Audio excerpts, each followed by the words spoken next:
कैसा है? यार एक सवाल था। क्या?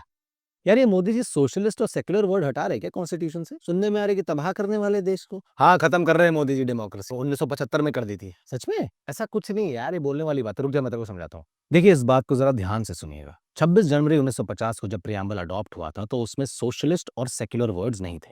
ये वर्ड्स 1976 में 42nd अमेंडमेंट के थ्रू डाले गए थे, जब इमरजेंसी थी, सिविल लिबर्टी सस्पेंडेड थी और ऑपोजिशन को क्रश किया गया था।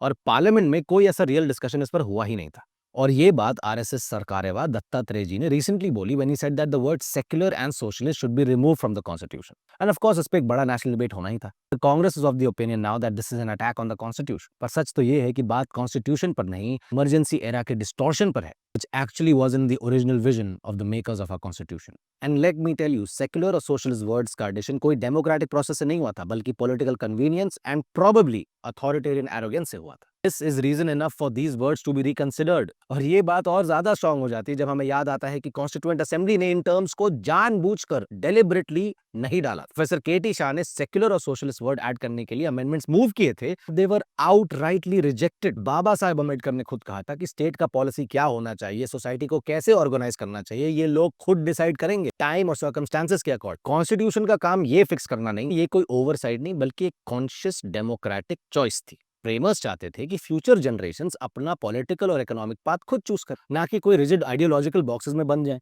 कांग्रेस कहती है कि ये वर्ड्स कॉन्स्टिट्यूशन की आत्मा है, और वो छुपाते हैं कि इंदिरा गांधी की इमरजेंसी में ये बिना डेमोक्रेटिक मैंडेट के डाले गए थे। अगर ये इतना जरूरी होता तो क्या बाबा साहब अंबेडकर, नेहरू, पटेल और 296 296 मेंबर्स ने इसे ओरिजिनल कॉन्स्टिट्यूशन में क्यों नहीं डाला? ओरिजिनल प्रियम्बल को रिस्टोर करना हिस्ट्री रिराइट करना नहीं है, बल्कि हिस्टोरिकल रॉन्ग को करेक्ट करना। ये फ्रेमर्स के इंटेंट को रिस्पेक्ट करने की बात है, ना कि किसी एक पॉलिटिकल डायनेस्टी के इनसिक्योरिटीज को सोचने की बात है।